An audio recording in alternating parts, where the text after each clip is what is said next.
Okay, hello guys. This is our second installment of the corrections of your proposals you submitted when this is November 22, for example, in the case of Kimberly. Corrections. Okay, title: Effectiveness of Diris elliptica root extracts serves as natural pesticide of Pomacia canaliculata. So, Diris is tubli and then Pomacia canaliculata is ang golden apple snail or gas. We'll just go back to the title later on. But basically, I tried reading this one.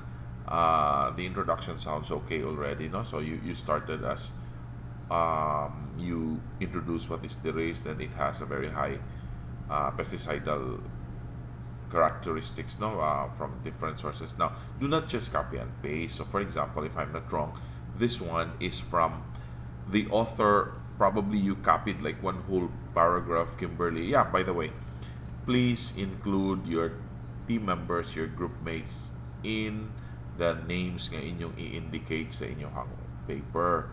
Please also follow the format that I gave you. Ayaw mo paghimo pag-o, ha? So put all the names para dili ko maliban. And then be, what do you call this one? Kanang intuitive in naming your files. For example, research title, maglibog ko. So, is, since we're calling it output 3, writing the introduction, call it that way. And then maybe put in the last name of the leaders ana nga grupo. So that way, if I try to download your files, for example, it will be easier for me to remember ug unsa na siya. Ha. Okay, now again, you may have copied this one. If I try to search this one online, for sure I will hit this reference. Pero the way you just copied it is, for example, kini naa si Reso, si Prakash, the plant list 210, Buena. So kini ang original ani mao siguro na siya. Ayaw, you just cite kung kinsa ang imong source, ha? Or as mentioned, or try to find the original files para nga makita nimo. You can acknowledge it properly. So it's good. Again, generally your introduction will start as a whole, as broad. Generally, you will talk about some plants that have botanical pesticidal properties. One of those is tubli, for example. Then you talk about tubli, Diris elliptica. You talk about rotenone, kini murag ang active ingredients mo siguro niya. It sounds pretty okay already. Then you talked about golden snail. Maybe you can devote a little bit more on the description of the tubli, and then you talk about the problem. So there is a statement of the problem. You talk about the problem of the golden apple snail. It would also be good to talk about aning tubli being used to control other pests or in other experiments. That would be good to see sa inyong introduction as well. And then giun sa paggamit, and then you talk about the problem of golden apple snail, and that di ba tubli, doon natin mga local anecdotes nga ang ato ang mga fishermen are actually using this nga ihilon lag isda. So probably you want to extend it into golden apple snail. Maybe this is just as effective as well, no? It would be better if you can find more references that are actually already using tubli as a control for golden apple snail and how it is being used. That will be more important dito sa inyong methods later on, no? I have heard nga kasagaran ko ng preparation gani sa tubli is ilahang ilublog pa sa lapok ang iyahang gamot, and then after a certain number of days usa pa na kuhaon, and then dukdukon unya pugon na nila ang extract ana mo ipanghilo nila og isda.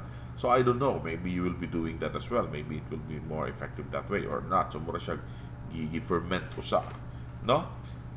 But basically, you are already in the right direction. And then, in our objective, again, just like how I commented the other works, no?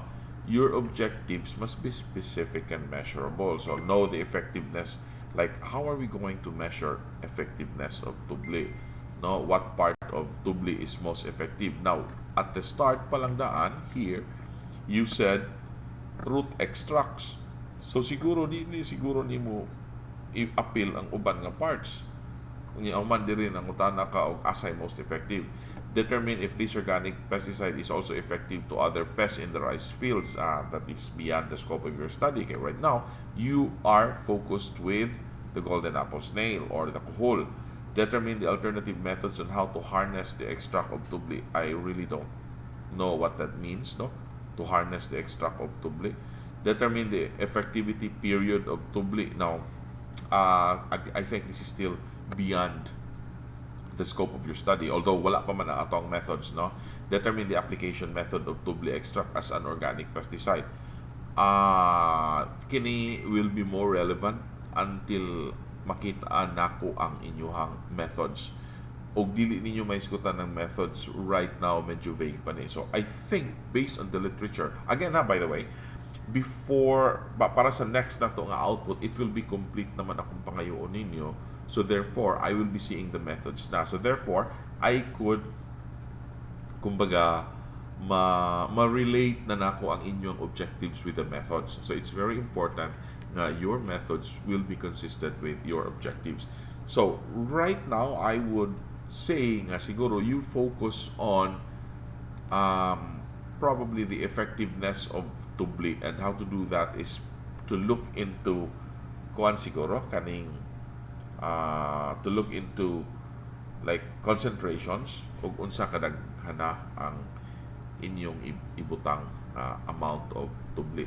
Naapoy mga methods, by the way, nga ginagamit ani nga kanang ilang gitawag nga LD50, murag lethal dose ba na. So maybe you can use that one against ano nga ining the golden apple snail. Kato mga LD50, let me look up sa methods na niha. LD50 may toxicity levels, diba? Lethal dose, median lethal dose. What does LD50 mean? Sa lethal dose, the amount of a material given all at once, which causes 50% or one half of a group of test animals. So what you're going to do is you use the snails. So instead of what, you try to determine og pilay concentration sa iyahang LD50. So try to improve your methods, no? And then maybe you can look into this. Kanilang good, like you want to see og unsa kadaghana sa tubli root extract ang imong gikinahanglan to reach LD50 or a lethal dose of LD50. So a good way to do this is try to read more about the material on LD50, then kana mo gamitan ninyo, no? So basically ang pinaka-objective nato is to determine the LD50 of tubli root extract. Please include also in your methods kung unsaon ninyo pag-prepare. Ayaw na i-appeal din nga unsay pinaka-nindot. Try to find in the literature kung unsay pinaka-maayo nga paagi, and then use that paagi para pag-prepare ninyo sa inyong tubli. Ang determination sa LD50 mo to inyong main objective siguro para nga makuha ninyo na siya nga value. Later na nato ni improve ni. So dire is siguro pwede na siguro we can adapt this title and improve lang gamay, like effectiveness. Wala na ng article effectiveness of tubli open parenthesis Dilis elliptica root extract against golden apple snail or Pomacia canaliculata lamar. So again, your title will be like the effectiveness of tubli root extract against golden apple snail. Isuksok na lang din ang mga scientific names. So that's about it. I think that's already a good title. You have a good introduction na din. I-improve lang, add more material on this one. Target siguro ta as a rule of thumb is maybe an introduction of about 2 to 5 pages. Optimum bisan mga 3 pages. There is no length requirement, by the way, as long as you are able to present the premise or the topic dito sa inyong readers or inyong audience. That's already good enough. So try to avoid discussing kanang too broad ng mga statements. Try to avoid putong too specific na pod. So ihinay-hinay ninyo introduce sa inyong readers unsa ang inyong topic. So mo na kumbaga pinaka-diskarte sa inyong introduction. And there are different parts sa inyong introduction that I already have discussed in the previous mga videos. Okay? Next, this is Kimberly Liano's work, and then Lyra May kini price forecasting. Let's see this one. Kang Maria Elena Henon. Price forecasting for cabbage in Mantalongon, Dalaget. Mantalongon is one of 33 barangays in the municipality of Dalaget. Let me just read this one. Growth first. Okay, so introduction. Kanimo ni akong example nga too broad. This is, kumbaga, sometimes we call this one as kanang common knowledge nga pwede ra gyud dili na to isgutan kaya ang topic na to is already focused on the price, no? Yeah, this is good, this is important, no? But here, firm, compact, round to flat heads belongs to the group cultivated varieties. Now, almost always kabalo naman ta ana, no? So wala din na nato naisgutan. Okay, kini this is important. So you talk about the economics of it. Ito lang ni-improve later, ha? The low price of cabbage. I want to go directly to the objective. This aim to investigate the cause of the high and low prices of cabbage in Mantalongon, Dalaget. The investigation results will be used to recommend measures to minimize the loss and predict the price of for the next few months. The study aims to predict the cabbage price for the next months, identify the problem that causes in loss of the cabbage farmers, to help consumers know the pricing of cabbage and recommend practical measures on how to prevent forfeits. Okay. References, please follow the proper citation style. Price forecasting is dili pa man gud makita sa inyo ang methods, no? So that's why it's a bit difficult to comment on your objectives on how to do it or unsa nga pag proper nga pag-state sa ato ang objectives, because I do not see yet your methods. That's the difficult part here. But the way I see this is price forecasting of cabbage in Mantalongon. I'm looking at two possible approaches. It's very important, by the way, guys, to be consistent with your method. So kung sige exactly, because that will be reflected din sa inyong objectives. Now, you don't just write your objectives and then you do not think about the methods. So you start with the objectives and then you think about the methods kung saan na siya. So for example, if you talk about price forecasting of cabbage in Mantalongon, I am seeing two possible options here. Like, for example, like you can interview farmers and traders maybe, and even middlemen or even ang mga retailers sa cabbage. Maybe ask them what are the different factors affecting the price of cabbage at a certain period or on a certain day. That's one possibility. Another possibility will be to look into existing price records and then you try to forecast the swings kani nga mga aning mga bulana unsay sunod ingana. So posible po na siya, no? So that might be an interesting one. Thus, without knowing asa aning approach here, medyo nalelevog ako kung ingani predict. Of course, we want to predict the price of cabbage for the next months, pero how to do that? This is actually a very difficult problem to solve. Identify the problem that causes. If you want to identify the problem that causes loss of cabbage farmers, kani mag-interview siguro ta, so probably that will work. Help consumers know the pricing of cabbage, kini mura na ni siya og extension na part. Okay? Recommend practical measures, uwahin na ni siya po, extension na ni siya apart. So you can focus in on this one, causes the loss of cabbage in farmers. Pero price drop doesn't mean right away nga mao'y hinungdan sa loss sa ato ang farmers or cabbage farmers. Dili siya in anak ka straightforward. There are other things now. For example, pests.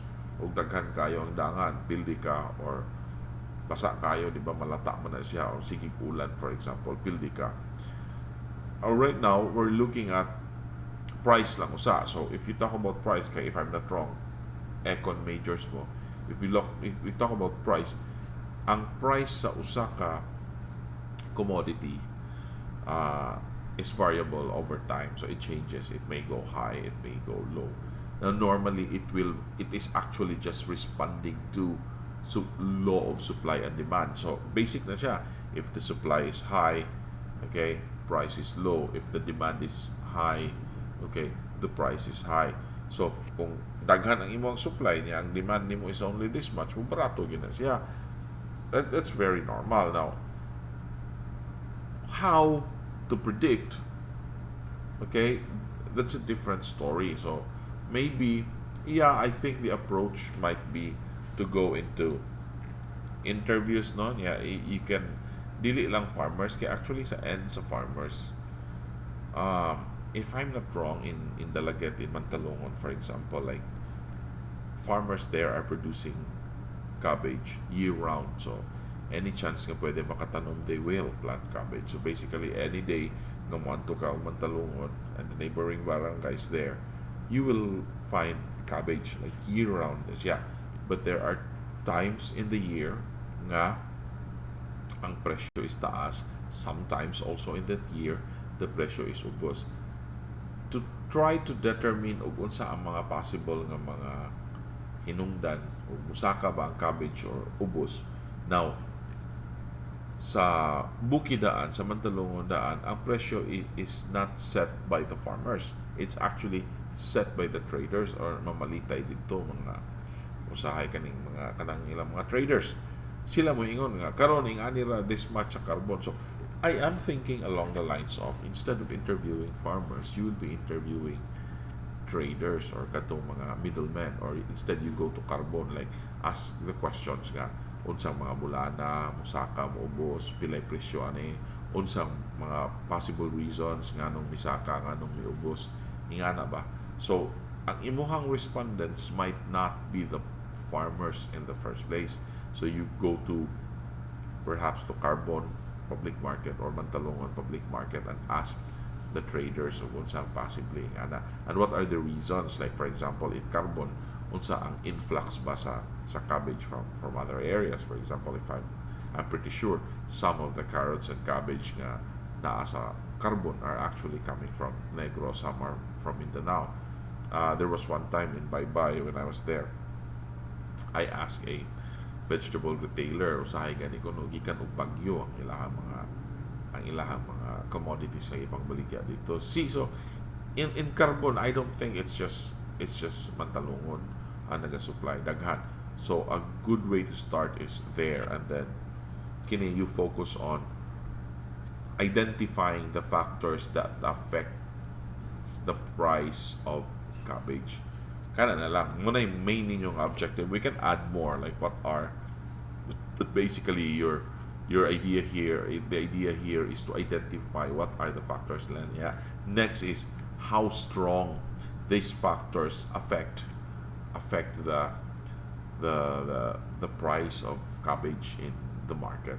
No? So mainly kana lang, identify the factors, what are the different factors nga maka-affect, then how strong these factors are affecting the price of cabbage. You can focus on these two objectives. Right now, I don't have the specifics yet, but you could use that one as your guide.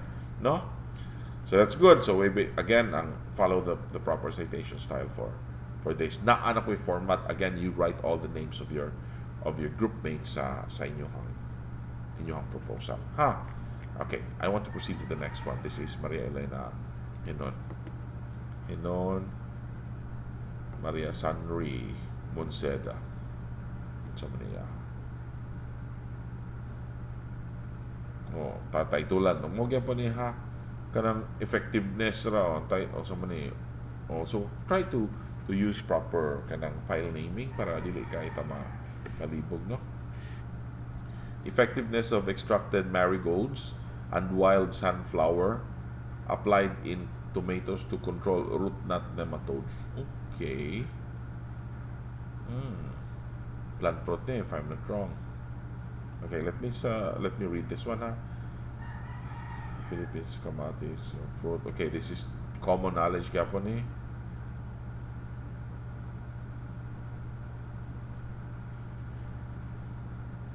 Root knot nematodes would be good if you can cite references.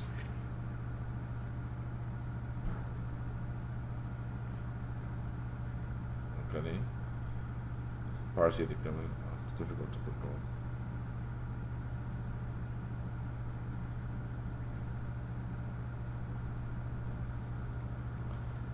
Okay. Oy, wala imong objectives. Sige na lang. Unya na lang ko mo comment ani, okay? My initial observation here is you have two extracts, marigolds and sunflower on kamatis, 9 nematodes. I would suggest nga iusa lang nato because this you are actually already complicating things. You have two factors na. I don't know unsay lintunganay ani unya with your methods, with whether or not you will be varying the concentration of each of this. I would want to read material on the effectiveness of marigolds or sunflower. I don't know where we can find wild sunflower. No, is it the same with the sunflowers na ibang tanom na to din eh? Marigolds murag klase ram ni sa sagbot. That might be more accessible than sunflowers. And then I would like you to add that here on top, no? Not just, maybe I need more information for your introduction. Like I want to know more about this nematode. I want to know more how serious is that problem with kamatis, no? What are the current practices to control that particular nematode? How effective ang marigolds or sunflowers are dito, ha? And then you do not have your objectives here. I want that to be clear when you submit your next installment po. Okay? Sunray, ha? Inay mo kauban. Also, again, follow the proper format o citation style. Wala ka nag-indicate sa imuhang references. Please include that one. Next, Black Soldier Fly. Mary Jo Habelona. I hope I can meet you next week, no? Magkita ta and then i-continue na to discuss ang uban nga dili pa na ako makover. So right now I think I covered like around 7 pa siguro. This is the 4th this time, and then I covered 3 in the previous session sa akwang video. Black Soldier Fly larva as primary feed ingredient for grower phase of native chicken. Okay, I'm worried of how we produce that one. I think I asked the question before. Oh, you're following the format. That's good. Ingani ba? Ingani, ang file name. Tarong alam po ninyo ang file name. Maybe you can use that one and then add your apelyido. Let me see. All caps ba yan, tani, ha? O, wala ninyo ilisi. Ilisan po tani ninyo.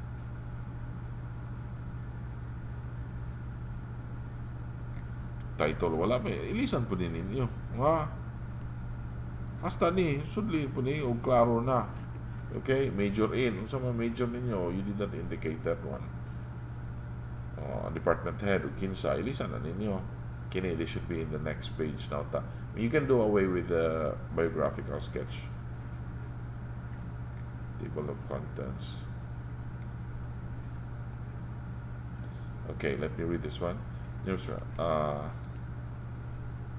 Pabulayan, Americans for doing so have been established. Native chickens require little or no antibiotics. It's the use of insects, dried or turned.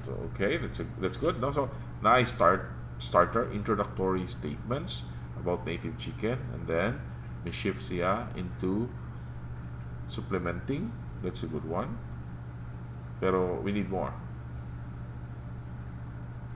Good source of protein, like how good is good. Diba? What I mean is, pila ka percent ang protein if you have that value already. Okay? Spaces. If you copy and paste, butang itaw mo paste na siya. Okay, so we need more. We need more. You just have 2 paragraphs.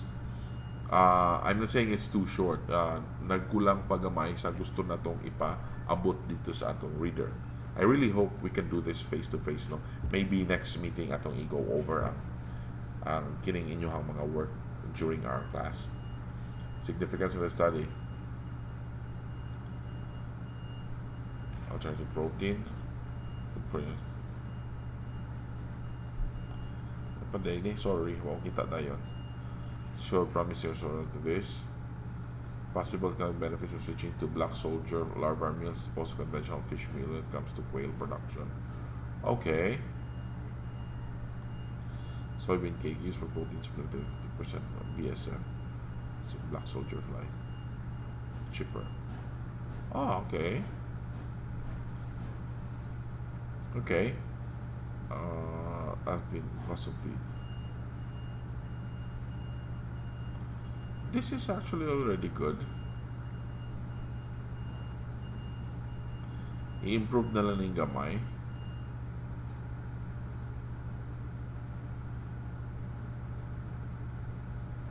Okay.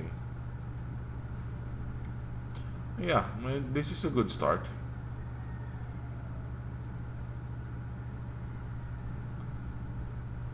Okay. Yeah, actually, doon sa tinuod ng trabaho nilang Mary Jo Havilona compared to the others, no? Ansay siguro ni sila kay native chicken man. Ano sampling, time and place of study, wala pa. References, I would like to see the references. Yun sa niya. June, sa aqua derived feed. Organic and conventional. Follow the proper citation style, ha? Mao ba ito ni? Ang proper? Vegan poultry nutrition. Black soldier. Yeah. Okay. It's good. Yeah, this is too good to be true. Hopefully, I'm wrong. Feeling na ako ba, or my either mine laki ang katrabaho, or I'm sorry, nangupya, ana ba? So either ana, but this is already very good. I'm not very familiar with the study, but this is good.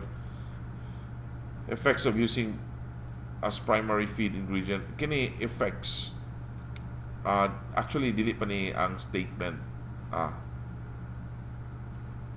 explore. Try to avoid the term explore. So you put here a general objective. So the study is generally aimed, diba?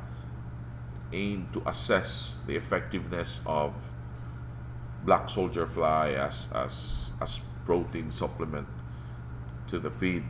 In particular, it will, for example, okay, determine the effect, or determine the weekly weight gain. Try to be specific, try to be measurable. Weekly weight gain of native chickens as affected by the supplemented fruit fly, BSF, black soldier fly.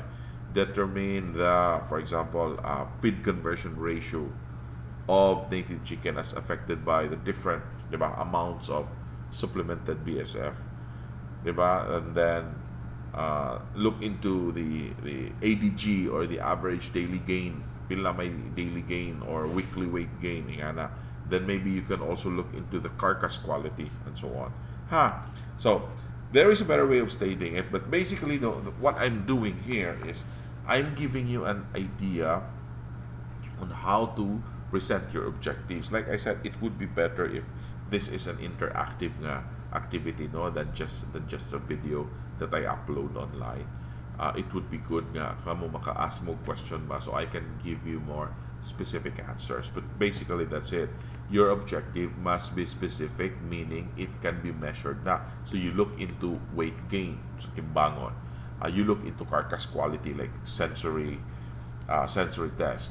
You want to look into feed conversion ratio, that's timbang of food taken in and timbang of the manok upon harvest, subtracted by the initial timbang at the start of the treatments, and then you divide that, get the ratio between growth or weight gain of the poultry against the amount of feed being taken. Then you can compute for the feed conversion ratio.